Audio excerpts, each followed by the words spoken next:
Hi friends, welcome back to Ammu's learning. ഇന്നത്തെ class 8th സ്റ്റാൻഡേർഡിലെ കെമിസ്ട്രിയാണ്. അതിലെ second chapter basic constituents of matter, പദാർത്ഥങ്ങളിലെ അടിസ്ഥാന ഘടകങ്ങൾ. ഈ ചാപ്റ്ററിൻ്റെ ഫസ്റ്റ് പാർട്ട് ഞാൻ കഴിഞ്ഞ വർഷം അപ്ലോഡ് ചെയ്തിരുന്നു. അപ്പോൾ ആ ക്ലാസ്സിൻ്റെ ബാക്കി പാർട്ട് 2 ആണ് ഇന്നത്തെ വീഡിയോയിൽ ഉൾപ്പെടുത്തിയിരിക്കുന്നത്. ഇതിൽ മലയാളം നോട്ട്സ് കൂടി ഉൾപ്പെടുത്തിയിട്ടുണ്ട്. അതുപോലെ പാർട്ട് 1ൻ്റെ ലിങ്ക് ഞാൻ ഡിസ്ക്രിപ്ഷൻ ബോക്സിൽ തരാം. ആവശ്യമുള്ളവർ അതുകൂടി കാണുക. പാർട്ട് 1ൽ നമ്മൾ പഠിച്ചത് നമുക്ക് ചുറ്റും കാണുന്ന എല്ലാ വസ്തുക്കളും ഡിഫറെൻറ്റ് ഫിസിക്കൽ സ്റ്റേറ്റ്സ്, അതുപോലെ മിക്സ്ചേഴ്സ് അല്ലെങ്കിൽ പ്യുവർ സബ്സ്റ്റൻസസ് ആണ് അല്ലേ. വ്യത്യസ്ത ഭൗതിക അവസ്ഥയിൽ കാണുന്ന ശുദ്ധ പദാർത്ഥങ്ങളോ അല്ലെങ്കിൽ മിശ്രിതങ്ങളോ ആണ് നമുക്ക് ചുറ്റും കാണുന്ന വസ്തുക്കൾ. നമ്മൾ കഴിഞ്ഞ ചാപ്റ്ററിൽ പഠിച്ചു എല്ലാ വസ്തുക്കളും നിർമ്മിച്ചിരിക്കുന്നത് മൈന്യൂട്ട് പാർട്ടിക്കിൾസ് കൊണ്ടാണ് അല്ലേ. അതുപോലെ ഫസ്റ്റ് പാർട്ടിൽ നമ്മൾ എലമെൻറ്റ്സ് എന്താണ്, കോമ്പൗണ്ട്സ് എന്താണെന്ന് പഠിച്ചു. എന്താണ് എലമെൻറ്റ്സ് അഥവാ മൂലകങ്ങൾ? The pure substances which cannot be further decomposed through chemical processes are called elements. എന്താണ്? രാസപ്രവർത്തനങ്ങളിലൂടെ വിഘടിപ്പിച്ച് ഘടകങ്ങളാക്കാൻ കഴിയാത്ത ശുദ്ധ പദാർത്ഥങ്ങളാണ് മൂലകങ്ങൾ. എക്സാമ്പിൾ ഹൈഡ്രജൻ, ഓക്സിജൻ, കാർബൺ, അങ്ങനെ ഒരുപാട് നമുക്ക് പറയാം. ഇനി എന്താണ് കോമ്പൗണ്ട്സ് അഥവാ സംയുക്തങ്ങൾ? Compounds are substances formed by the combination of 2 or more elements through chemical reactions. രാസപ്രവർത്തനങ്ങളിലൂടെ 2 അതിലധികമോ മൂലകങ്ങൾ ചേർന്നുണ്ടാകുന്ന പദാർത്ഥങ്ങളാണ് സംയുക്തങ്ങൾ അല്ലേ. കോമ്പൗണ്ട്സിന് എക്സാമ്പിൾ ഏതൊക്കെയാണ്? വാട്ടർ, ഷുഗർ, സോൾട്ട്, ഇങ്ങനെ ഒരുപാട് പറയാം. വാട്ടർ, ഷുഗർ, ഇതിലൊക്കെ ഏതൊക്കെ എലമെൻറ്റ്സ് ആണ് ചേർന്നിരിക്കുന്നത്? വാട്ടറിൽ H2O ആണ് അല്ലേ, ഹൈഡ്രജനും ഓക്സിജനും. ഇങ്ങനെ 2 എലമെൻറ്റ്സ് ചേർന്നുണ്ടായിരിക്കുന്ന വാട്ടറിനെ നമുക്ക് കോമ്പൗണ്ട് അഥവാ സംയുക്തമെന്ന് വിളിക്കാം. അതുപോലെ ഷുഗറിൽ കാർബൺ, ഹൈഡ്രജൻ, ഓക്സിജൻ, ഇങ്ങനെ 3 മൂലകങ്ങൾ ചേർന്നാണ് പഞ്ചസാര ഉണ്ടായിരിക്കുന്നത്. അതുകൊണ്ട് ഷുഗറിനെയും നമുക്ക് കോമ്പൗണ്ട് ആണെന്ന് പറയാം. കാരണം അതിൽ കാർബൺ, ഹൈഡ്രജൻ, ഓക്സിജൻ അങ്ങനെ 3 എലമെൻറ്റ്സ് അടങ്ങിയിട്ടുണ്ട്. Origin of the names of elements പഠിച്ചു അല്ലേ. മൂലകങ്ങളുടെ പേര് വന്ന വഴി എങ്ങനെയാണ്? The elements were named after places, countries, continents, characteristic properties, scientist, planets, satellites etcetera. ആദ്യകാലങ്ങളിൽ സ്ഥലം, രാജ്യം, കോണ്ടിനെൻറ്റ്സ് ഭൂഖണ്ഡം, ക്യാരക്ടറിസ്റ്റിക് പ്രോപ്പർട്ടീസ് അല്ലേ സ്വഭാവ ഗുണങ്ങൾ, അതുപോലെ സയൻറ്റിസ്റ്റ്, പ്ലാനറ്റ്സ് ഗ്രഹങ്ങൾ, സാറ്റലൈറ്റ്സ് ഉപഗ്രഹങ്ങൾ, ഇവയുമായി ബന്ധപ്പെട്ടാണ് പേരുകൾ നൽകിയിരുന്നത്. അതിന് നമ്മൾ കുറച്ച് എക്സാമ്പിൾസ് പഠിച്ചു അല്ലേ. ഈ ടേബിൾ നോക്കിയാൽ മതി. ഓരോ എലമെൻറ്റും ഏതിൻ്റെ അടിസ്ഥാനത്തിലാണ് പേര് നൽകിയിരിക്കുന്നത്. കളറുണ്ട്, സയൻറ്റിസ്റ്റ് ഉണ്ട്, കൺട്രി ഉണ്ട്, പ്ലാനറ്റ്, കോണ്ടിനെൻറ്റ്. മനസ്സിലായല്ലോ. ഇനി നമ്മൾ സിംബൽസ് പഠിച്ചു അല്ലേ. സിംബൽസ് എന്തിനാണ്? Used for representing elements. മൂലകങ്ങളെ പ്രതിനിധാനം ചെയ്യാൻ സിംബൽസ്, പ്രതീകങ്ങൾ ഉപയോഗിക്കുന്നു അല്ലേ. ഏതൊക്കെയായിരുന്നു സിംബൽസ്? ടേബിൾ നോക്കൂ. ചിലത് ഇംഗ്ലീഷ് നെയിമിൻ്റെ ഫസ്റ്റ് ലെറ്ററാണ് ഉപയോഗിക്കുന്നത് അല്ലേ, ക്യാപിറ്റൽ ലെറ്റർ. ഈ ടേബിളിൽ നിന്ന് മനസ്സിലാകും first letter of the English name.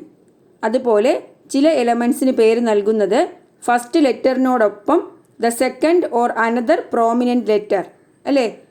English നാമത്തിലെ ആദ്യ അക്ഷരത്തിന് പുറമെ രണ്ടാമത്തെ അക്ഷരമോ അല്ലെങ്കിൽ മറ്റു പ്രധാന അക്ഷരമോ ഉപയോഗിക്കും. അങ്ങനെ പേര് നൽകിയതാണ് ഈ ടേബിളിൽ. Calcium, chlorine, chromium, bromine, beryllium. ഇനി the symbols of some elements have been derived from their Latin names.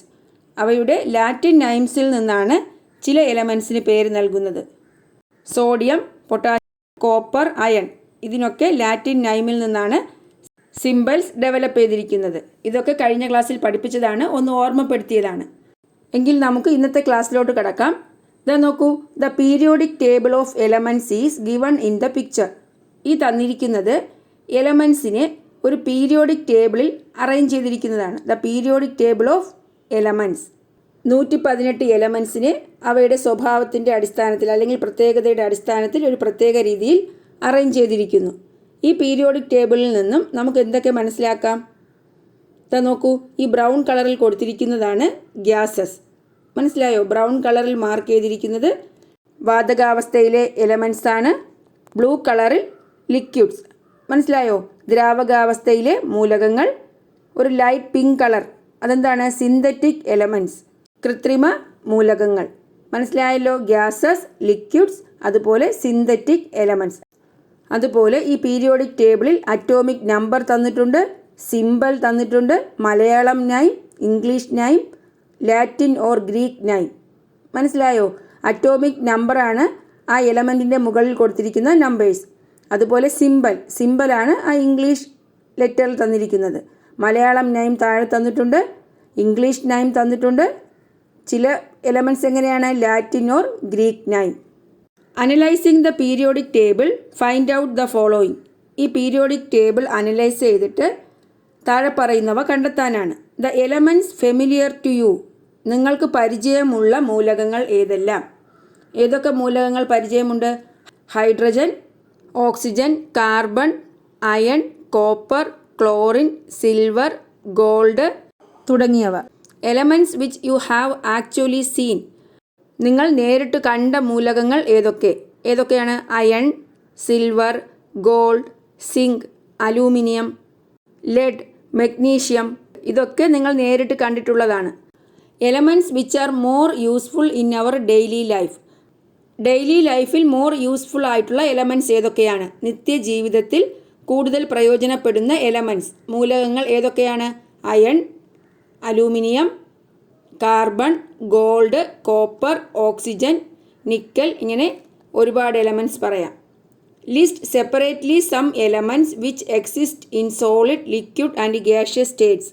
ഖരം, ദ്രാവകം, വാതകം എന്നീ അവസ്ഥകളിൽ കാണുന്ന ഏതാനും മൂലകങ്ങൾ തരംതിരിച്ച് പട്ടികപ്പെടുത്തുക. സോളിഡ് സ്റ്റേറ്റിൽ കാണപ്പെടുന്ന എലമെൻറ്റ്സ് ഏതൊക്കെയാണ്? Iron, copper, aluminium, gold, lead, carbon. ഇതൊക്കെ ഖരാവസ്ഥയിൽ കാണപ്പെടുന്ന മൂലകങ്ങളാണ്. ലിക്വിഡ് സ്റ്റേറ്റിലോ? Mercury, bromine. Gaseous state hydrogen, oxygen, പിന്നെയോ നൈട്രജൻ, ക്ലോറിൻ. മനസ്സിലായോ? അപ്പോൾ ഇതാണ് പീരിയോഡിക് ടേബിളിൽ നിന്നും നമ്മൾ മനസ്സിലാക്കേണ്ട കുറച്ച് കാര്യങ്ങൾ. ഇനി നമുക്ക് ആറ്റം ആൻഡ് മോളിക്യൂൾ പഠിക്കാം. ആറ്റവും തന്മാത്രയും. Let us see which is the smallest particle of an element. The element carbon is made up of extremely small particles. Think of breaking a piece of carbon into smaller and smaller particles. When it is broken up in this manner, we get the smallest particle which retains all the characteristic properties of carbon at the end. This smallest particle is called an atom of carbon. The other elements are also made up of their atoms. ഒരു മൂലകത്തിൻ്റെ ഏറ്റവും ചെറിയ കണം എന്താണെന്ന് നോക്കാം. മനസ്സിലായോ? ഒരു എലമെൻറ്റിൻ്റെ smallest particle എന്താണെന്ന് നോക്കാം.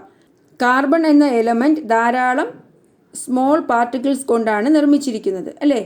ഒരു പീസ് കാർബണിനെ ചെറിയ ചെറിയ കഷ്ണങ്ങളാക്കി മുറിക്കുന്നതായി സങ്കല്പിച്ച് നോക്കൂ. When it is broken up in this manner, we get the smallest particle which retains all the characteristic properties of carbon at the end. ഇങ്ങനെ ചെറിയ കഷ്ണങ്ങളായി മുറിക്കുമ്പോൾ ഈ കാർബണിൻ്റെ എല്ലാ സ്വഭാവങ്ങളോടും കൂടിയ ഏറ്റവും ചെറിയ കണിക കിട്ടും, അല്ലേ? ഈ ചെറിയ പാർട്ടിക്കിളിനും കാർബണിൻ്റെ എല്ലാ സ്വഭാവ ഗുണവും ഉണ്ടായിരിക്കും. ഇങ്ങനെ smallest particles is called atom of carbon. ഈ കാർബണിൻ്റെ ഏറ്റവും ചെറിയ പാർട്ടിക്കിളിനെ നമ്മൾ എന്ത് പറയും?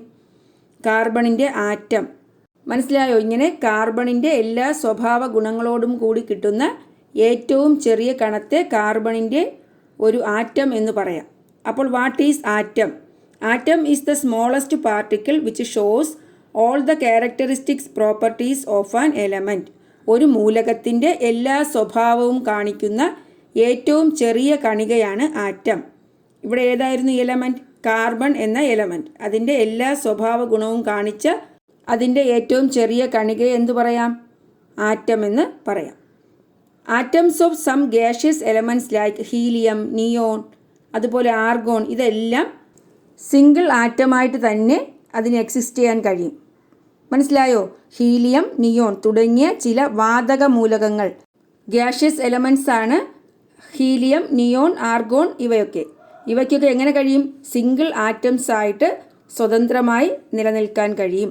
But atoms of some other gaseous elements like hydrogen, oxygen etcetera can exist only as a combination of two atoms. എന്നാൽ ഹൈഡ്രജൻ, ഓക്സിജൻ ഇവയ്ക്ക് രണ്ട് ആറ്റംസിൻ്റെ കോമ്പിനേഷനായിട്ട് മാത്രമേ നിലനിൽക്കാൻ കഴിയൂ. മനസ്സിലായോ? രണ്ട് ആറ്റങ്ങൾ ചേർന്ന് ജോഡിയായി മാത്രമേ ഹൈഡ്രജൻ, ഓക്സിജൻ അങ്ങനെ ചില ഗ്യാഷ്യസ് എലമെൻസിന് നിലനിൽക്കാൻ കഴിയൂ. Atoms of some elements are seen to exist as a combination of more than 2 atoms. എന്നാൽ ചില എലമെൻറ്റ്സ് എങ്ങനെയാണ്? രണ്ടിൽ കൂടുതൽ ആറ്റംസിൻ്റെ കോമ്പിനേഷനായിട്ട് മാത്രമേ നിലനിൽക്കാൻ കഴിയൂ. രണ്ടിൽ കൂടുതൽ ആറ്റംസ് ഗ്രൂപ്പായാണ് കാണപ്പെടുന്നത്. അപ്പോൾ എന്താണ് മനസ്സിലായത്? ചില എലമെൻസിന് ഒറ്റ ആറ്റമായി സ്വതന്ത്രമായി നിലനിൽക്കാൻ കഴിയുന്നു, ഇൻഡിപെൻഡൻ്റ് ആയിട്ട് നിൽക്കാൻ കഴിയും ഒറ്റ ആറ്റമായിട്ട്. ഏതൊക്കെയാണ്? Helium, neon, argon. മനസ്സിലായോ? Helium He, neon Ne, argon Ar. ഇവ ഒറ്റ ആറ്റമായിട്ട് തന്നെ സ്വതന്ത്രമായി നിലനിൽക്കുന്നു. എന്നാൽ ചില എലമെൻറ്റ്സ് ഏതൊക്കെയാണ്? ഹൈഡ്രജൻ, ഓക്സിജൻ ഇവയൊക്കെ രണ്ട് ആറ്റംസ് ചേർന്ന് മാത്രമേ നിലനിൽക്കാൻ കഴിയൂ. അതുകൊണ്ട് തന്നെ ഹൈഡ്രജൻ H2, H+H അല്ലേ? ഹൈഡ്രജൻ്റെ ഒരു ആറ്റം H, അടുത്ത ആറ്റം H, അങ്ങനെ രണ്ടും കൂടി ചേർന്ന് ഗ്രൂപ്പായിട്ട് H2 ആയിട്ട് മാത്രമേ നിലനിൽക്കൂ. അതുപോലെ ഓക്സിജൻ്റെ രണ്ട് ആറ്റംസ് ചേർന്ന് O2 എന്ന അവസ്ഥയിലാണ് അത് നിലനിൽക്കുന്നത്. എന്നാൽ ചിലതോ സൾഫർ, ഫോസ്ഫറസ് ഇവ രണ്ടിൽ കൂടുതൽ ആറ്റംസ് ആയിട്ടാണ് നിലനിൽക്കാൻ കഴിയുന്നത്. ഏതാണ്? ഫോസ്ഫറസ് 4 ആറ്റംസ് ചേർന്നാലേ അതിന് ഇൻഡിപെൻഡൻ്റ് ആയിട്ട് നിൽക്കാൻ കഴിയൂ. അപ്പം 4 ഫോസ്ഫറസ് ആറ്റം ചേരുമ്പോൾ P4. അതുപോലെ സൾഫർ 8 ആറ്റംസ് ചേർന്നാലേ അതിന് ഇൻഡിപെൻഡൻ്റ് ആയിട്ട് നിൽക്കാൻ കഴിയൂ. ഇങ്ങനെ ഇൻഡിപെൻഡൻ്റ് ആയിട്ട് നിൽക്കാൻ കഴിയുന്ന സ്മോളസ്റ്റ് പാർട്ടിക്കിൾസിനെയാണ് മോളിക്യൂൾ എന്ന് പറയുന്നത്. The smallest particles which can exist independently are called molecules. എന്താണ് മോളിക്യൂൾ? H എന്ന് പറയുന്നത് ആറ്റമാണ്, ഹൈഡ്രജൻ ആറ്റം. എന്നാൽ 2 ഹൈഡ്രജൻ ചേർന്ന് H2, അപ്പോൾ അവിടെ അത് ഇൻഡിപെൻഡൻ്റ് ആയി സ്വതന്ത്രമായി നിൽക്കാൻ കഴിയും. അങ്ങനെ സ്വതന്ത്രമായി നിൽക്കാൻ കഴിയുന്ന ഒരു എലമെൻറ്റിൻ്റെ സ്മോളസ്റ്റ് പാർട്ടിക്കിളാണ് എന്തോന്ന്? മോളിക്യൂൾ. അപ്പോൾ H2നെ നമുക്ക് എന്ത് പറയാം? Hydrogen molecule. എന്നാൽ H മാത്രമായാൽ hydrogen atom. Like elements, compounds also have molecules. ഈ എലമെൻറ്റ്സ് മൂലകങ്ങളെപ്പോലെ തന്നെ കോമ്പൗണ്ട്സ് സംയുക്തങ്ങൾക്കും മോളിക്യൂൾസ് ഉണ്ട് അല്ലേ? കോമ്പൗണ്ട്സ് എന്ന് പറയുമ്പോൾ ഒന്നിൽ കൂടുതൽ എലമെൻറ്റ്സ് ചേർന്ന് വരുന്നതാണ്. അപ്പോൾ molecules of compounds consist of atoms of 2 or more different elements. അപ്പോൾ what are molecules? Molecules are the smallest particles which can exist independently. സ്വതന്ത്രമായും സ്ഥിരമായും നിൽക്കാൻ കഴിയുന്ന ഏറ്റവും ചെറിയ കണങ്ങളാണ് തന്മാത്രകൾ. കുറച്ച് എക്സാമ്പിൾസ് ഞാൻ പറയാം. ഇവിടെ He, ഹീലിയം ഒരു ആറ്റത്തോടു കൂടി തന്നെ അതിന് സ്വതന്ത്രമായി നിൽക്കാൻ കഴിയുന്നു. അതുകൊണ്ട് He എന്ന് പറയുന്നത് ഹീലിയത്തിൻ്റെ ഒരു ആറ്റമാണ്, അതുപോലെ ഒരു ഹീലിയം മോളിക്യൂളുമാണ്. അതിന് സ്വതന്ത്രമായി ഒരു ആറ്റത്തോടു കൂടി നിൽക്കാൻ കഴിയും. അതുകൊണ്ട് തന്നെ He ഒരു ആറ്റത്തോട് കൂടിയ ഒരു ഹീലിയം മോളിക്യൂളാണ്. അതുപോലെ നിയോണും ഒരു ആറ്റത്തോടു കൂടി അതിന് സ്വതന്ത്രമായി നിൽക്കാൻ കഴിയുന്നു. അപ്പോൾ നിയോണിൽ ഒരു ആറ്റമാണുള്ളത്, നിയോൺ ആറ്റം.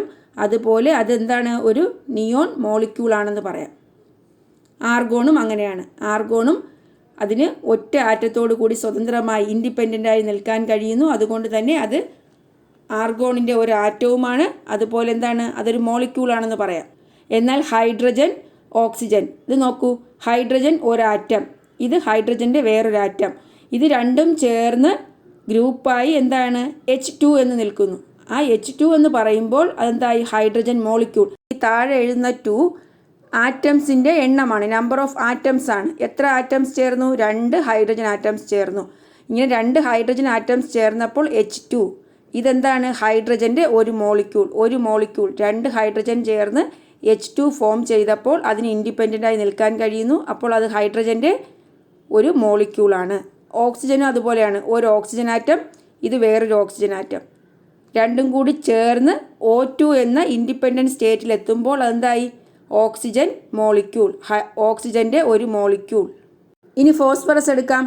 ഫോസ്ഫറസിൻ്റെ സിമ്പൽ P ആണ്. അപ്പോൾ ഫോസ്ഫറസിന് 4 ആറ്റംസ് കൂടി ചേർന്ന് ഗ്രൂപ്പായിട്ട് നിൽക്കാൻ കഴിയും. അപ്പോൾ ഫോസ്ഫറസിൻ്റെ ഒരു ആറ്റമാണിത്. ഇങ്ങനെയുള്ള 4 ആറ്റംസ് ചേർന്ന് P4 എന്ന അവസ്ഥയിലാണ് അത് ഇൻഡിപെൻഡൻ്റായി നിൽക്കുന്നത്, സ്വതന്ത്രമായി നിൽക്കുന്നത്. അപ്പോൾ P4 എന്ന മോളിക്യൂളായി. ആറ്റംസ് എന്ന് പറയുമ്പോൾ P4 എന്ന് പറയുമ്പോൾ ഫോസ്ഫറസിൻ്റെ ഒരു മോളിക്യൂൾ. അതുപോലെ സൾഫറിന് 8 ആറ്റംസ് ചേർന്നാൽ മാത്രമേ ഇൻഡിപെൻഡൻ്റായി നിൽക്കാൻ കഴിയൂ. അപ്പോൾ സൾഫർ എന്താണ്? 8 സൾഫർ ആറ്റവും കൂടി ചേർന്ന് S8. അപ്പോൾ 8 എന്താണ്? നമ്പർ ഓഫ് സൾഫർ ആറ്റംസ് 8 ആണ്. ഈ S8 ആയപ്പോൾ സൾഫറിൻ്റെ ഒരു മോളിക്യൂളായി. മനസ്സിലായല്ലോ? ഇനി method of representing atoms and molecules. ആറ്റങ്ങളെയും തന്മാത്രകളെയും സൂചിപ്പിക്കുന്ന വിധം നോക്കാം. You have studied the method of assigning symbols for the elements. Now let us see how the atoms and molecules are represented. മൂലകങ്ങൾക്ക് പ്രതീകങ്ങൾ നൽകുന്ന വിധം നമ്മൾ മനസ്സിലാക്കി അല്ലേ? സിമ്പിൾസ് കൊടുക്കുന്ന രീതി മനസ്സിലാക്കി. ഇനി ആറ്റംസും മോളിക്യൂൾസും എങ്ങനെ നമുക്ക് റെപ്രസെൻ്റ് ചെയ്യാം, സൂചിപ്പിക്കാമെന്ന് നോക്കാം.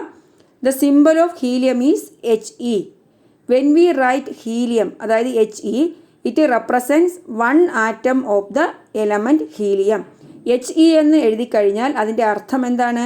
ഹീലിയത്തിൻ്റെ ഒരാറ്റം.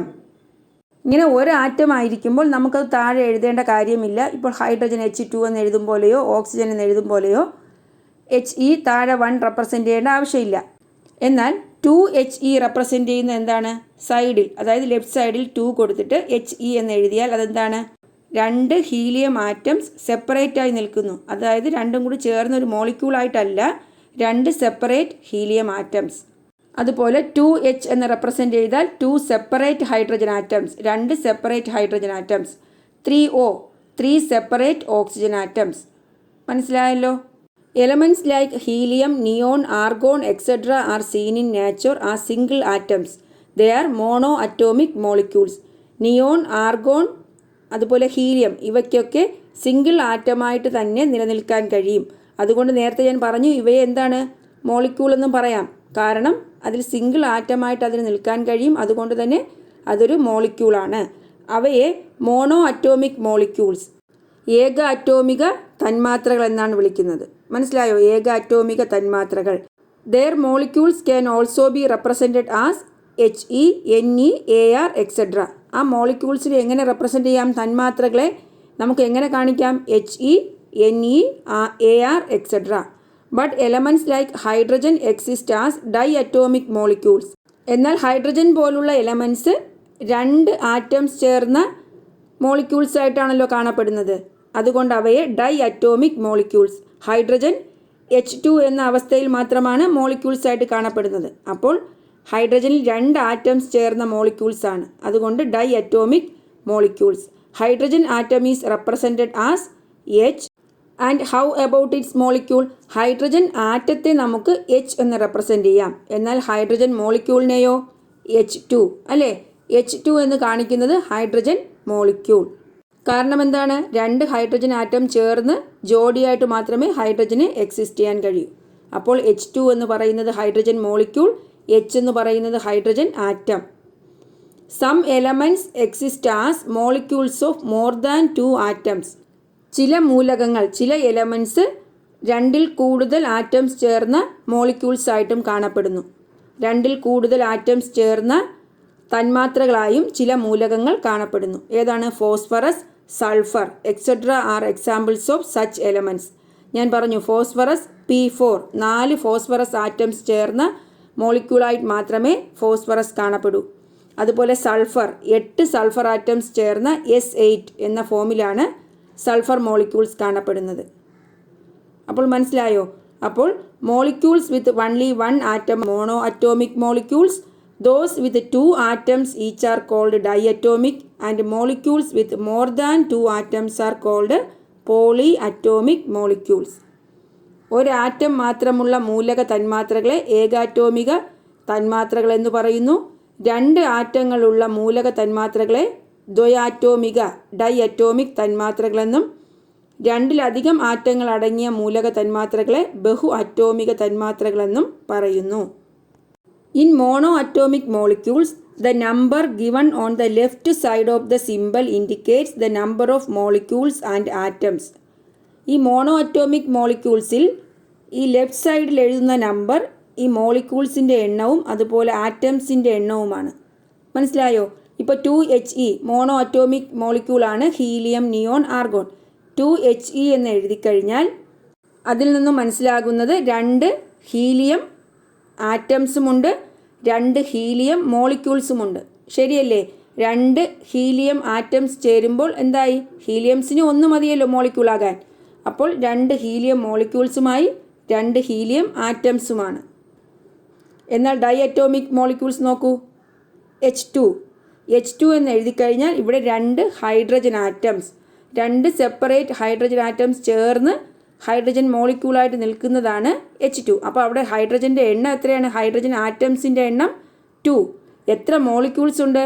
1 മോളിക്യൂൾസേ ഉള്ളൂ. 2 മോളിക്യൂൾസ് അല്ല, ഈ രണ്ടും കൂടി ചേരുമ്പോഴാണ് 1 മോളിക്യൂൾ ആവുന്നത്. അപ്പോൾ H2ൽ മോളിക്യൂൾസിൻ്റെ എണ്ണം 1 ആണ്, 1 ഹൈഡ്രജൻ മോളിക്യൂൾ. എന്നാൽ ഹൈഡ്രജൻ ആറ്റംസിൻ്റെ എണ്ണം 2 ആണ്. എന്നാൽ അതിൻ്റെ ലെഫ്റ്റ് സൈഡിൽ 2p4 എന്ന് കൊടുക്കുന്നു. 2p4 എങ്കിൽ എന്താണ്? ഫോസ്ഫറസിൻ്റെ 2 മോളിക്യൂൾ. മനസ്സിലായോ? p4 2 ചേർന്നിട്ടുണ്ട്.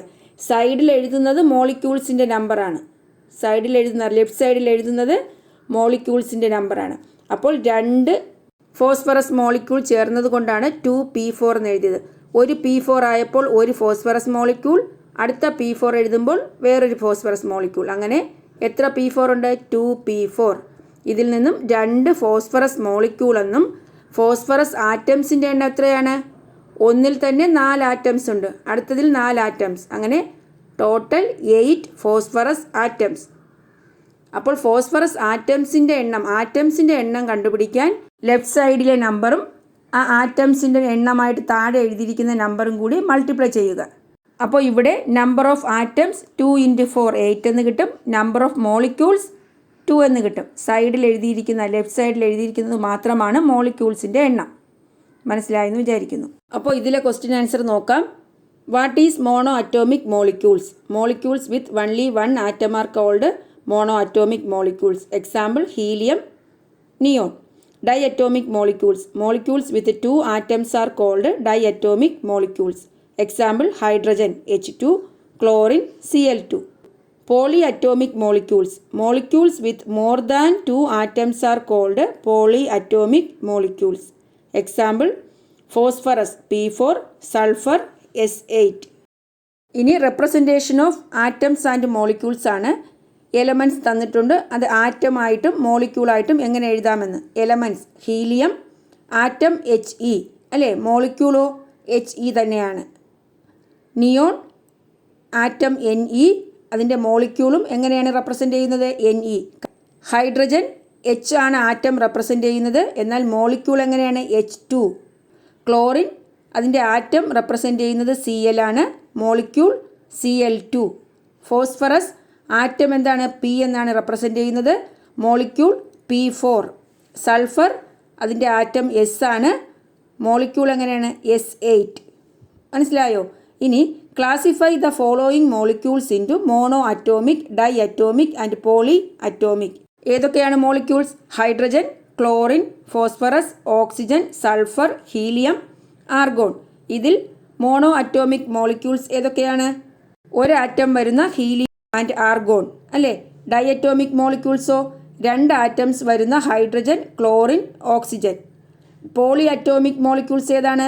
2ൽ കൂടുതൽ ആറ്റംസ് വരുന്ന ഫോസ്ഫറസ് ആൻഡ് സൾഫർ. ഇനി നോക്കൂ, ജോൺ ഡാൾട്ടൻ്റെ ഒരു ഫോട്ടോയാണ് കൊടുത്തിരിക്കുന്നത്. ആരാണ് അദ്ദേഹം? It was John Dalton, an English scientist who formulated the modern theory of atom. ആറ്റത്തിൻ്റെ മോഡേൺ തിയറി ഫോർമുലേറ്റ് ചെയ്തത് ജോൺ ഡാൾട്ടൺ ആണ്. അപ്പോൾ who formulated the modern theory of atom? John Dalton. ആധുനിക ആറ്റ സിദ്ധാന്തം ആവിഷ്കരിച്ചത് ആരാണ്? ജോൺ ഡാൾട്ടൺ ആണ്. In the table given below write the number of molecules and the total number of atoms. തന്നിരിക്കുന്ന പട്ടികയിൽ തന്മാത്രകളുടെ എണ്ണം, മോളിക്യൂൾസിൻ്റെ എണ്ണം, അതുപോലെ ആറ്റങ്ങളുടെ എണ്ണം, നമ്പർ ഓഫ് ആറ്റംസും എഴുതാനാണ്. ഏതൊക്കെയാണ് substance? Oxygen, nitrogen, chlorine, helium, sodium, ozone, phosphorus. ഇതിൽ ഓരോന്നിലും എത്ര മോളിക്യൂൾസ് ഉണ്ട്, അതുപോലെ എത്ര ആറ്റംസ് ഉണ്ടെന്ന് എഴുതണം. ഓക്സിജൻ നോക്കാം. നമ്പർ ഓഫ് മോളിക്യൂൾസ് 1 അല്ലേ. എങ്ങനെയാണ് കണ്ടുപിടിക്കുന്നത്? ലെഫ്റ്റ് സൈഡിലാണ് നമ്പർ ഓഫ് മോളിക്യൂൾസ് എഴുതിയിരിക്കുന്നത്. ഇവിടെ ലെഫ്റ്റ് സൈഡിൽ 1 ആയതുകൊണ്ടാണ് എഴുതാത്തത്. അപ്പോൾ നമ്പർ ഓഫ് മോളിക്യൂൾസ് 1 ആണ്. ടോട്ടൽ നമ്പർ ഓഫ് ആറ്റംസ് കണ്ടുപിടിക്കുന്നത് ലെഫ്റ്റ് സൈഡിലെ നമ്പരും ആ താഴെ റൈറ്റ് സൈഡിലായിട്ട് എഴുതിയിരിക്കുന്ന നമ്പറും കൂടി എന്ത് ചെയ്യണം, മൾട്ടിപ്ലൈ ചെയ്യണം. അപ്പോൾ 1 × 2 ആണ് number of atoms.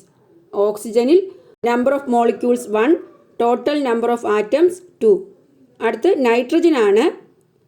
Number of molecules എത്രയാണ്, 2 ആണ്. ആ ലെഫ്റ്റ് സൈഡിൽ എഴുതിയിരിക്കുന്നതാണ് നമ്പർ ഓഫ് മോളിക്യൂൾസ്. നൈട്രജൻ 2 എണ്ണം ചേരുമ്പോഴാണ് ഒരു മോളിക്യൂൾ ഉണ്ടാകുന്നത്. അങ്ങനെയുള്ള എത്ര മോളിക്യൂൾസ് ഉണ്ട്, 2 nitrogen molecules. Total number of atoms 2 × 2 4. ആ 2 നമ്പറും കൂടി മൾട്ടിപ്ലൈ ചെയ്യുന്നു. അടുത്ത് ക്ലോറിൻ എത്ര നമ്പർ ഓഫ് മോളിക്യൂൾസ് ഉണ്ട്, 6 ആണ് അല്ലേ, 6 number of molecules. Total number of atoms 6 × 2 12. Helium number of molecules 2, number of atoms 2 × 1. 1 ഏതാണ്, ഹീലിയത്തിൻ്റെ നമ്പർ ഓഫ് ആറ്റംസ് എത്രയാണ്, 1 ആണ്. 1 ആയതുകൊണ്ടാണ് എഴുതാത്തത്. അടുത്ത് sodium number of molecules 5. Total number of atoms 5 × 1 5. Ozone number of molecules 1 ആണ്. Left സൈഡിൽ ഒന്നും എഴുതിയില്ല എങ്കിലും അവിടുത്തെ നമ്പർ എത്രയാണ്, 1. Total number of atoms 1 × 3 3. Phosphorus number of molecules 1. Total number of atoms 1 × 4 4. ഇത് നിങ്ങൾക്ക് മനസ്സിലായെന്ന് വിചാരിക്കുന്നു. നമ്പർ ഓഫ് മോളിക്യൂൾസ് തന്മാത്രകളുടെ എണ്ണം കണ്ടുപിടിക്കാൻ ആ എലമെൻറ്റിൻ്റെ ലെഫ്റ്റ് സൈഡിലെ നമ്പറാണ് നോക്കേണ്ടത്. എന്നാൽ ടോട്ടൽ നമ്പർ ഓഫ് ആറ്റംസ് കണ്ടുപിടിക്കാൻ ആ ആറ്റംസിൻ്റെ എണ്ണത്തെ ആ മോളിക്യൂൾസിൻ്റെ എണ്ണം കൊണ്ട് മൾട്ടിപ്ലൈ ചെയ്യുക. ഇനി കോമ്പൗണ്ട് മോളിക്യൂൾസ് നോക്കാം. കോമ്പൗണ്ട്സ് നമ്മൾ നേരത്തെ പറഞ്ഞു അല്ലേ, കെമിക്കൽ റിയാക്ഷൻസ് വഴി 2 അതിലധികമോ എലമെൻറ്റ്സ് കൂടിച്ചേർന്നുണ്ടാകുന്ന സബ്സ്റ്റൻസ് ആണ് കോമ്പൗണ്ട്സ് അഥവാ സംയുക്തങ്ങൾ. We have seen how molecules are formed from the same type of atoms. നമ്മളിപ്പോൾ പഠിച്ചത് ഒരു എലമെൻസിലെ സെയിം ടൈപ്പ് ഓഫ് ആറ്റംസ് ചേർന്ന് മോളിക്യൂൾസ് ഉണ്ടാകുന്നതാണ് അല്ലേ. ഹൈഡ്രജൻ മോളിക്യൂൾ, ഹൈഡ്രജൻ എന്ന എലമെൻസിലെ 2 ഹൈഡ്രജൻ ആറ്റംസ് ചേർന്ന് ഹൈഡ്രജൻ മോളിക്യൂൾ ഉണ്ടായി. ഇംഗ്ലീഷ് ആൽഫബറ്റിലെ ലെറ്റേഴ്സ് ചേർന്ന് ഇംഗ്ലീഷ് വേർഡ്സ് ഉണ്ടാകുന്നത് പോലെ the compounds contain molecules formed from atoms of different elements. വ്യത്യസ്ത മൂലക ആറ്റങ്ങൾ ചേർന്നുണ്ടാകുന്ന തന്മാത്രകൾ അടങ്ങിയവയാണ് കോമ്പൗണ്ട്സ് അഥവാ സംയുക്തങ്ങൾ. മനസ്സിലായോ? ഡിഫറെൻറ്റ് എലമെൻസിലെ ആറ്റംസിൽ നിന്നും ഉണ്ടാകുന്ന മോളിക്യൂൾസാണ് കോമ്പൗണ്ട് എന്ന് പറയുന്നത്. ദ എക്സാമ്പിൾ നോക്കൂ. Compound molecules and atoms. Molecules carbon dioxide. Carbon dioxide എന്ന മോളിക്യൂൾസിൽ ഏതൊക്കെ ആറ്റംസ് ആണ് പ്രസൻ്റ് ആയിരിക്കുന്നത്? Carbon, oxygen. Carbon dioxide എന്ന് പറയുന്നത് CO2 ആണ് അല്ലേ. 2 ഓക്സിജൻ ആറ്റംസും അതുപോലെ ഒരു കാർബൺ ആറ്റവും. അപ്പോൾ കാർബൺ ഡൈ ഓക്സൈഡ് എന്ന മോളിക്യൂൾസിൽ അടങ്ങിയിരിക്കുന്ന ആറ്റംസ് ഏതൊക്കെയാണ്? Carbon, oxygen. Hydrogen chloride, hydrogen atom അതുപോലെ chlorine atom. Water, hydrogen, oxygen. Sugar, carbon, hydrogen, oxygen. Mercuric oxide, mercury, oxygen. മനസ്സിലായോ? അപ്പോൾ കോമ്പൗണ്ട് മോളിക്യൂൾസിൽ ഒന്നിൽ കൂടുതൽ എലമെൻറ്റ്സ് അടങ്ങിയിട്ടുണ്ട്. അതുകൊണ്ട് തന്നെ ആ മോളിക്യൂൾസ് എങ്ങനെയാണ്? ഡിഫറെൻറ്റ് എലമെൻറ്റ്സിൻ്റെ ആറ്റംസ് ചേർന്നുള്ള മോളിക്യൂളാണ്. വ്യത്യസ്ത തന്മാത്രകളുടെ ആറ്റംസ് ചേർന്ന മോളിക്യൂൾസാണ് സംയുക്ത തന്മാത്രകളിൽ ഉള്ളത്. Carbon dioxide is a compound. Carbon dioxide ഒരു സംയുക്തമാണ്. Carbon dioxide is formed when carbon burns in oxygen. Carbon dioxide ഉണ്ടാകുന്നത് എങ്ങനെയാണ്? കാർബൺ ഓക്സിജനിൽ ബേൺ ചെയ്താണ് കാർബൺ ഡൈ ഓക്സൈഡ് ഉണ്ടാകുന്നത് അല്ലേ. കാർബൺ ഓക്സിജനിൽ ജ്വലിച്ചാൽ കാർബൺ ഡൈ ഓക്സൈഡ് ലഭിക്കും. അതല്ലാതെ carbon dioxide is also formed by the decomposition of calcium carbonate. Calcium carbonate വിഘടിച്ചും കാർബൺ ഡൈ ഓക്സൈഡ് ഉണ്ടാകാറുണ്ട്. ഇനി എങ്ങനെ കാർബൺ ഡൈ ഓക്സൈഡ് ഉണ്ടായാലും a fixed ratio is maintained between the atoms of the different elements present in it. അതിലടങ്ങിയിരിക്കുന്ന എലമെൻസിൻ്റെ atoms തമ്മിൽ ഒരു ratio ഉണ്ടായിരിക്കും. മനസ്സിലായോ? മൂലകത്തിലെ ആറ്റങ്ങൾ തമ്മിൽ ഒരു അനുപാതം ഉണ്ടായിരിക്കും. In carbon dioxide molecule the ratio of carbon atoms to oxygen atoms is always 1:2. Carbon dioxide എന്ന മോളിക്യൂളിൽ, കാർബൺ ഡൈ ഓക്സൈഡ് എന്ന തന്മാത്രയിൽ ഈ കാർബണും ഓക്സിജനും തമ്മിലുള്ള, കാർബൺ ആറ്റവും ഓക്സിജൻ ആറ്റവും തമ്മിലുള്ള റേഷ്യോ, അനുപാതം എങ്ങനെയാണ്? 1:2. ഒരു കാർബൺ അതുപോലെ 2 ഓക്സിജൻ, അതാണ് CO2 ആണ് കാർബൺ ഡൈ ഓക്സൈഡിൻ്റെ കെമിക്കൽ ഫോർമുല. 1:2 ആണ് കാർബൺ ഡൈ ഓക്സൈഡിലെ കാർബൺ ആറ്റവും ഓക്സിജൻ ആറ്റവും തമ്മിലുള്ള ratio. The carbon dioxide molecules can be represented as CO2. CO2 എന്നാണ് കാർബൺ ഡൈ ഓക്സൈഡ് തന്മാത്രയെ റെപ്രസെൻ്റ് ചെയ്യുന്നത്. This type of representation is known as the chemical formula of the compound. ഇങ്ങനെ represent ചെയ്യുന്നതിനെ ആ കോമ്പൗണ്ടിൻ്റെ chemical formula എന്നാണ് പറയുന്നത്. എന്താണ് കെമിക്കൽ ഫോർമുല? രാസസൂത്രം. കാർബൺ ഡൈ ഓക്സൈഡിൻ്റെ കെമിക്കൽ ഫോർമുല CO2. വാട്ടറിൻ്റെ കെമിക്കൽ ഫോർമുല H2O. ഈ ടേബിൾ നോക്കൂ. The table shows some molecules and the atoms present in them. Try to find more examples. ഈ ടേബിളിൽ ചില മോളിക്യൂൾസും അതിലടങ്ങിയിരിക്കുന്ന ആറ്റംസും എഴുതിയിട്ടുണ്ട്. കൂടുതൽ എക്സാമ്പിൾസ് നമ്മൾ കണ്ടെത്താനാണ്. Molecule, atoms present, chemical formula അല്ലേ? തന്മാത്ര, അതിലടങ്ങിയ ആറ്റങ്ങൾ, രാസസൂത്രം. മോളിക്യൂൾ ഏതാണ് എഴുതിയിരിക്കുന്നത്? Carbon dioxide. അതിൽ ആറ്റംസ് പ്രസൻറ്റ്, കാർബൺ 1, ഓക്സിജൻ 2. അതെങ്ങനെ കെമിക്കൽ ഫോർമുല വഴി എഴുതാം? CO2 അല്ലേ? കാർബൺ 1 ആയതുകൊണ്ട് C, ഓക്സിജൻ 2 ആയതുകൊണ്ട് O2. അപ്പോൾ CO2. വാട്ടർ മോളിക്യൂൾ, അതിൽ atoms present, hydrogen 2, oxygen 1. Chemical formula H2O. മനസ്സിലായോ? ഹൈഡ്രജൻ 2 ആറ്റംസ് ആണ്. അപ്പോൾ H2, ഓക്സിജൻ 1, അപ്പോൾ H2O. വേറെന്ത് എഴുതാം? Sugar, carbon 12, hydrogen 22, oxygen 11. അതിൻ്റെ chemical formula C12H22, oxygen O11. ഇന്നത്തെ ക്ലാസ്സിൽ ഇത്രയുമാണ് ഉൾപ്പെടുത്തിയിരിക്കുന്നത്. ഈ ടേബിൾ ഉൾപ്പെടെ വിശദമായി ബാക്കി കാര്യങ്ങൾ നമുക്ക് അടുത്ത ക്ലാസ്സിൽ പഠിക്കാം. ഇന്നത്തെ ക്ലാസ്സിൽ നമ്മൾ പഠിച്ചത് ആറ്റംസ് ആൻഡ് മോളിക്യൂൾസ് ആണ് അല്ലേ? ആറ്റവും തന്മാത്രയും അത് റെപ്രസെൻ്റ് ചെയ്യുന്ന രീതി പഠിച്ചു. അതുപോലെ കോമ്പൗണ്ട് മോളിക്യൂൾസ് പഠിച്ചു അല്ലേ?